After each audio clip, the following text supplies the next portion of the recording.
Cotação é só preço. Eu não te falei quanto que ela vale. Preço é diferente de valor. Preço é o quanto você paga, valor é o quanto você leva pra casa. Agora, se eu te falar que ao em volta dessa porcelana aqui tem ouro, tem mais de, sei lá, 1 grama de ouro hoje tá R$330 mais ou menos. Eu falo que tem 10 gramas de ouro. Pô, R$3.000. Agora os R$1.000 ficou barato, né? Os R$1.000 ficou barato. E se eu te falar que a caneca custa R$15 agora? Você vai falar, não, pô, R$15 tá barato então. E eu não te mostrei o fundo da caneca, a caneca tá sem fundo. E aí os R$15 acabou de ficar caro. Então a cotação, meu parceiro, a cotação não quer dizer nada, tá? Cotação não quer dizer nada. É só sobre a acessibilidade do ativo. Quando a gente olha aqui pra Sanepar, a gente consegue ver que o PL é bem mais atrativo. 5 de PL é muito mais barato, 3 vezes mais barato. Ou seja, o preço da Sanepar em relação ao seu lucro tá 3 vezes mais barato do que a Sabesp. O PVP dessa empresa também é abaixo de 1. O próprio Barsi diz, né? PVP abaixo de 1 em empresas que dão lucro, pagam dividendos. Isso aí é porque a empresa tá de graça. E faz sentido no que ele fala, porque hoje, se a Sanepar fechasse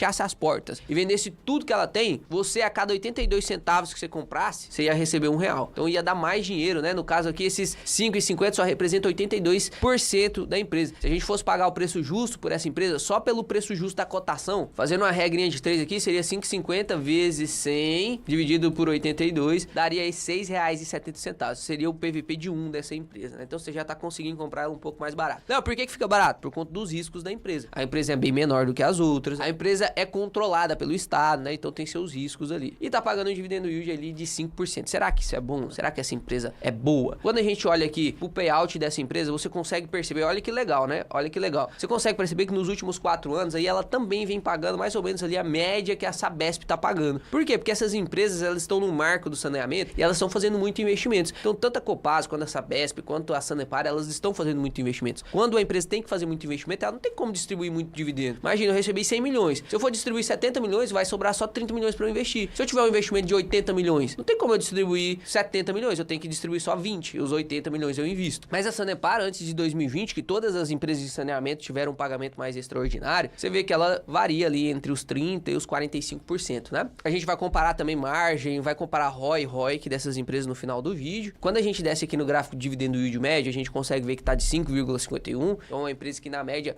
tá pagando bem mais do que a Sabesp, apesar de ser bem menor do que a Sabesp. Quando a gente olha aqui, ó, o tamanho de mercado da Sabesp, você consegue ver que ela tem um valor de mercado de 55 bilhões. 55 bilhões. A Sanepar tem um valor de mercado de apenas 8 bilhões, né? Então, nossa, bem menor, né? Bem menor. Então a Sanepar tá conseguindo distribuir mais dividendo mesmo sendo menor. Isso quer dizer que é uma empresa que tem uma característica de pagar bastante dividendos, né? Imagina quando essa empresa estiver maior. Isso desacelera talvez, né, um pouco o crescimento da empresa? Com certeza. Se ela paga mais dividendos, ela desacelera um pouco o crescimento dela, porque ela vai ter menos dinheiro para investir. Só que em alguns momentos, e o CFO da empresa, o CEO da empresa não é burro, né? Eles estão lá porque eles têm capacidade, ou pelo menos é o que a gente espera deles. Se ele olha para um tipo de investimento e esse investimento monetiza, por exemplo, uns 8%, 7% ao ano, é melhor que você distribua de dividendo, porque se o acionista colocar num CDI vai render mais do que fazer esse investimento que tem um ROI muito baixo, né? Então o CEO, o CFO estão sempre olhando para isso, a diretoria está sempre olhando para isso, eles só vão fazendo investimentos que monetizam mais o acionista do que se ele pagasse e distribuísse de dividendos. Quando a gente olha para esse gráfico aqui, nossa, eu vou até voltar lá no da Sabesp para você ver a comparação, né? Olha esse gráfico verde, eu vou até tirar aqui o gráfico da cotação e aqui no da Sanepar também vou tirar o gráfico da cotação. Olha esse gráfico de lucro, quanto ele varia, a estabilidade desse gráfico de lucro. Imagina você aposentado com uma empresa dessa na sua carteira e vamos supor que você é maluco, colocou só essa empresa na sua carteira. Não é isso que eu tô sugerindo aqui, só para o exemplo ficar didático. Você vê que você não consegue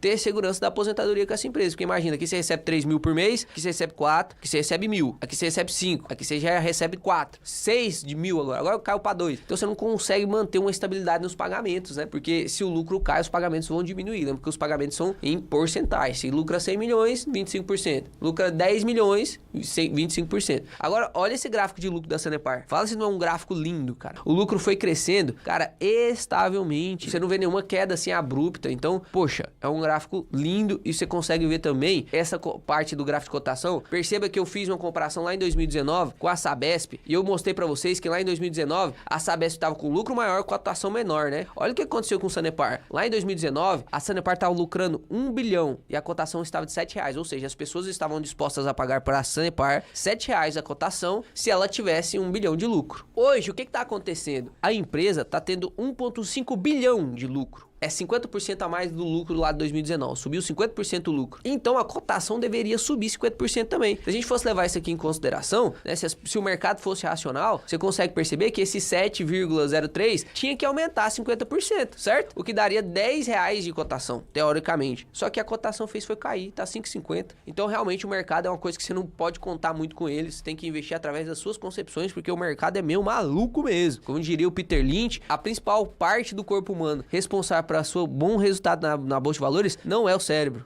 é o estômago para aguentar essas coisas. O próprio Howard Marks fala, né, sobre a loucura da manada. A manada, ela é irracional, ela só vai porque um tá indo. Então você tem que fazer suas análises melhor, né? Aqui eu entrei na parte do RI da Sanepar e aqui eu consegui, inclusive já fiz um vídeo sobre isso. Eu abri aqui para vocês um comunicado de mercado que ela fala sobre um precatório que ela vai receber, uma indenização no valor de 3,6 bilhões. Eu sei que aqui tá milhões, tá, gente? Inclusive no último vídeo que eu soltei da Sanepar, que eu fiz uma análise muito mais rebuscada nisso aqui. Se você quiser conferir, vai aparecer aqui na tela também. Esse vídeo você não pode deixar de assistir. Se você é acionista da Sanepar, você tá pensando em ser acionista da Sanepar, ou se você é acionista de Sabesp ou de Copasa, você precisa assistir esse vídeo. O pessoal fica falando que é 3 milhões, mas não é. 3.628 milhões. Existe 3.628 milhões? Não. Isso são 3,6 bilhões, tá? Então, imagina só isso aqui, cara. Eu mostrei pra você que o tamanho da empresa é de 8 bilhões, certo? Mostrei pra você. 8 bilhões. Ela vai receber de indenização 3,6 bilhões. Então, se a gente fizer uma conta básica aqui, ó, 3,6 bilhões dividido por 8,12 bilhões, cara, ela vai receber um precatório que representa 44, quase 45% da empresa. É como se a empresa fosse crescer 45% o seu valor, porque isso vai cair no caixa. Vai ter imposto ali, né? Grande parte vai ser comido pelo imposto. E a gente não sabe se esse dinheiro vai ser distribuído para os acionistas, 100% do payout vai ser de dividendo. Na minha opinião, não, porque a empresa quer fazer novos investimentos, quer aumentar o capital, ela quer crescer, ela quer aumentar, porque quanto mais ela aumenta, mais o seu lucro cresce. Quanto mais o lucro cresce, mais ela distribui de dividendos, nominalmente falando, né? Mais dinheiro ela vai distribuir. Então, na minha opinião, pode ser que ali continue nos 25% de payout, mas, poxa, 25% de payout, se a gente tira aqui, por exemplo, desses 3.600, desses 3,6 bi, vamos colocar aqui que tira 27% de imposto de renda, 27% de imposto de renda, ainda fica 2,6 bi, e se a gente faz um payout de 25%, no ano, cara, vai ser 657 milhões só de pagamento de dividendos. Se a gente divide isso aqui pelo número de papéis, que é de 1,5 bilhão, colocar aqui, ó, 657 milhões dividido por 1,51 bilhão, que é o número de papéis que ela tem, vai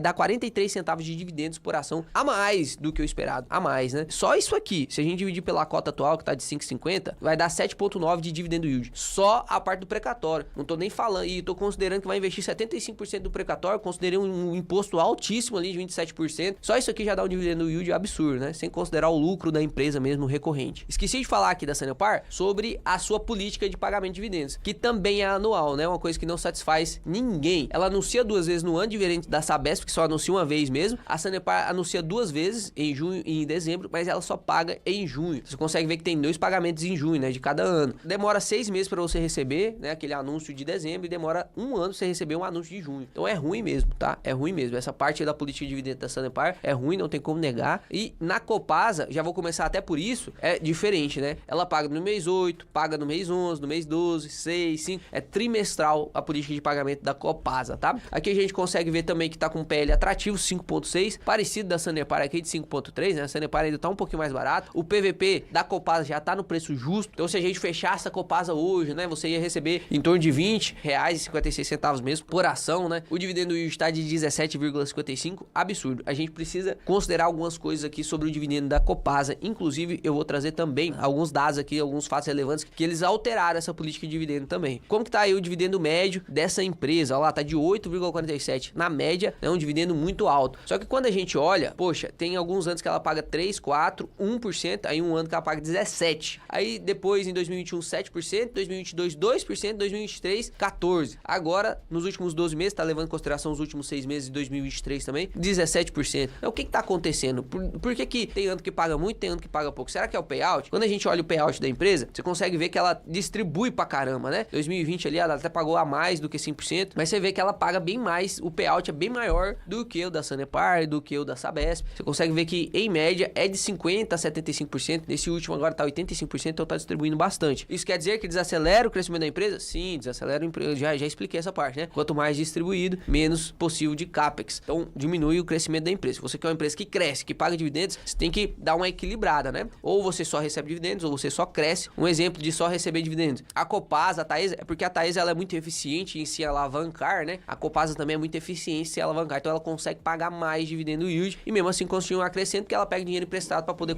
crescer, né? Emite debêntures, faz várias coisas para poder se alavancar e crescer a empresa. Uma empresa que, por exemplo, só foca no crescimento é, por exemplo, a VEG. É uma empresa que só foca no crescimento, não tá nem preocupada em distribuir dividendo, não. Eu só quero crescer. Todo o dinheiro que eu pegar, eu vou investir em mim mesmo para poder crescer. E aí depende da sua estratégia de investimentos. Aqui, eu sou adepto de 80% da sua carteira ser previdenciária. Foco em dividendos, foco em dividendos. Você, lógico, vai juntar o melhor dos mundos, que são as empresas de crescidendos. Eu invisto em empresas de crescidendos que tem esse equilíbrio entre o pagamento de dividendos. Para mim, reduzir o risco dessa empresa. Quando eu recebo dividendo, eu reduzo o risco que eu tenho naquela empresa, aumento meu fluxo de caixa, eu aumento minha possibilidade do efeito bola de neve nas minhas empresas e já vou construindo um patrimônio que eu vou esperando estavelmente e que essa renda passiva vai crescendo. E 20% da minha carteira fica na parte de oportunidade, onde eu não me preocupo em receber dividendos, mas sim em multiplicar inúmeras vezes o meu patrimônio. Léo, por que você não coloca 100% da sua carteira em oportunidade? Porque é muito mais risco, né? Essa empresa que vai multiplicar inúmeras vezes, ela primeiro tem que ser uma empresa menor. Você não vai ver a Coca-Cola multiplicando 10 vezes, ela já é grande o suficiente, ela não consegue mais multiplicar 10 vezes. Você não vai ver a Apple multiplicando mais 10 vezes. Agora, se você pega umas empresas menores, como Taurus, Soja 3, Wiz, tem várias empresas na minha carteira que são de oportunidade. Por quê? Porque elas são pequenininhas, elas têm um modelo de negócio muito lucrativo e que a tendência no longo prazo é que elas se tornem mais pagadoras de dividendos e cresçam pra caramba, tá? Então sempre o foco é dividendos no final. Na minha opinião, o seu foco tem que ser sempre dividendos no final, porque patrimônio é ego. Você pode ter 50 bilhões na sua conta. Se isso não rende 1 milhão, o que adianta você ter 50 bilhões na sua conta? O que paga suas contas são os dividendos, não o seu patrimônio que tá guardado lá. E aqui a gente tem um fato relevante da Copasa, ó. A Copasa pode distribuir dividendos extraordinários em 2024 e mesmo assim as ações caem, né? A Copasa realizou uma Assembleia Geral Extraordinária que deliberou, entre outros temas, sobre o pagamento de 300 milhões de dividendos extraordinários aos acionistas. Aqui o CEO da Copasa tá falando, ó, no passado a política de dividendos extraordinários já foi diretamente vinculada à alavancagem da companhia. O que significa isso? Quem investe na Copasa tem que saber isso. Você tem um dividendo mínimo,